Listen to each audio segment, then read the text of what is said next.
gudoomiyaha gobolka Banaadir ahna duqa magaalada Muqdisho mudane Cumar Maxamuud Maxamed Cumar Filish ayaa caawa kormeer ku sameeyay qaybo badan oo kamid ah degmooyinka gobolka Banaadir kaas oo uu kurgalayay sida ay maamulada degmooyinka ula falgalaan bulshada ku dhaqan degmooyinka gobolka Banaadir iyo adeegyada kala duwan ee socda.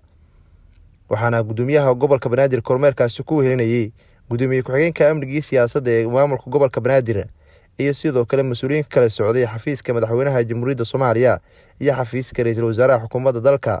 waxaana mas'uuliyiintani ay kormeerka ka bilaabeen degmada Shangaani halkaasi oo ay kula kulmeen maamulka degmada iyagoo ka xog wareysanayay sida ay u socoto howlaha kala duwan ee maamulka degmada ka fulinaya degmada Shangaani iyo sidoo kale arrimaha amniga quseeya. iyadoo intaa kadib ay mas'uuliyiintani kormeer ku tageen degmooyinka Boondere, Shibis iyo Karaan. waxaana inta ay kormeerka ku jireen ay mid u wareysanayeen taliyayaasha saldhigyada iyo maamulada degmooyinka iyagoo ka dhageysanayay howlaha kala duwan ay ka hayaan degmadooda.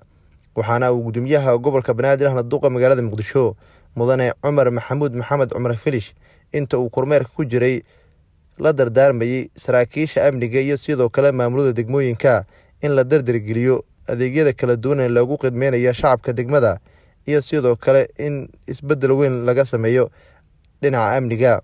waxaana uu sidoo kale gudoomiyaha gobolka Banaadir ku amaanayay hay'adaha ammaanka sida ay u foojigan yihiin isla markaana ay u xoojiyeen howlgallada kala duwan ee lagula dagaalamaya kooxaha nabaddiidka ee ka soo horjeeda horumarka iyo nolosha ummadda Soomaaliyeed. sidoo kale duqa magaalada Muqdisho mudane Cumar Filish waxa uu tilmaamay in maamulka gobolka Banaadir uu joogteyn doono kormeerada caynkan oo kale ah kaas oo lagu xoojinaya siyaasadda la dagaalanka musuqmaasuqa iyo sidoo kale isla xisaabtanka.